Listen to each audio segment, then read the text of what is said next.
This is not our home.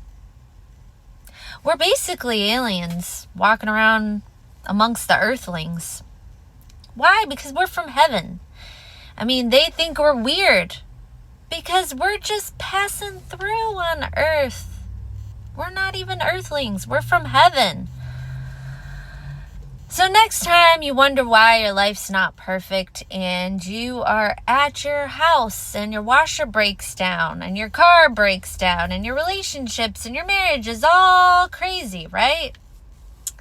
And you wonder why. You're like, if only I could just fix this, I would be happy. Well, guess what? That's not going to happen. Because the only time you're going to feel completely satisfied is when you're in heaven with Jesus.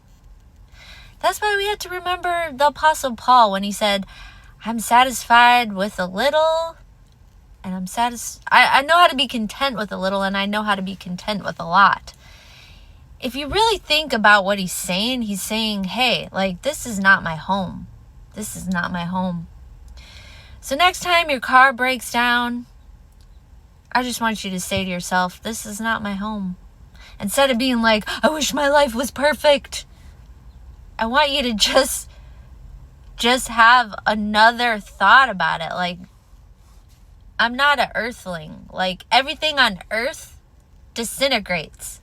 Everything on earth, the devil comes to kill, steal, and destroy. So the stuff on earth is basically rotting away.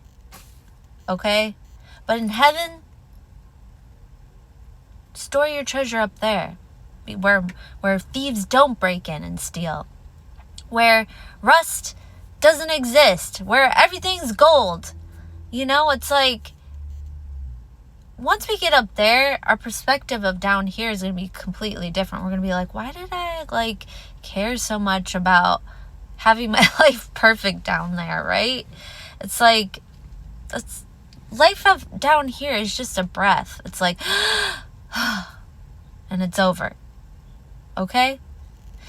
People on earth who are not of heaven are basically living their lives like they're living forever anyway. They're just like living like they're eternal beings because they're trying to make their life perfect down here. But it's the opposite. We're eternal beings living a temporary life. And so, yeah, next time you're upset, next time you're disappointed, next time you wish you had the perfect everything and you're comparing yourself to social media posts where people's lives look perfect when really they're just putting up the best highlights and reels of their day. No, I'm here to tell you, their lives ain't perfect. Ain't perfect. But guess what? Your life in Jesus is the only thing that's going to give you joy, that's going to give you contentment. So go back to there. Because, sure, you could buy a new car, you could buy a new house, you could buy that purse you want, but it's not going to make you content. Because you're always going to want something else. You're always going to want to make everything perfect. Just be where you are. I have a word for people that maybe you've been living at the same apartment for a long time. Maybe it's been like 10 years and you've been wanting to move. Do you remember when you asked God to get that apartment, that car? Maybe you have an old junker and you're like, I've had this car for 20 years and it keeps breaking down. Remember when God gave you the car. Remember how excited you were. Remember how blessed you felt. Go back to that gratitude. Because God gave it to you. Remember, what does the Bible say? Remember the wife of your youth, right? Remember that husband when you first married him. Maybe you're annoyed with him now, but remember what God blessed you with. And I know God he works with gratitude. It's like once you're grateful, then he's able to open another door. But it's like this complaining thing, right? It's this ungratefulness. How can he give you something else when you're just going to be like, well, I don't like this about that, I don't like that about that.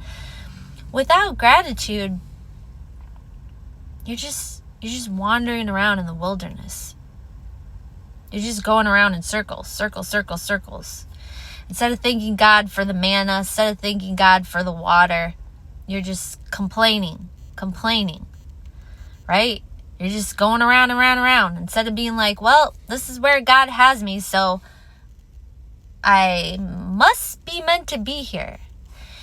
Can I tell you, you're in the perfect place for God to bless you. If he wanted you on the other side of town in that nice whatever, he'd have you there.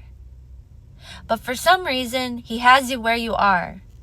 So find the gratitude in it. I'm not saying I don't sympathize with what you're going through.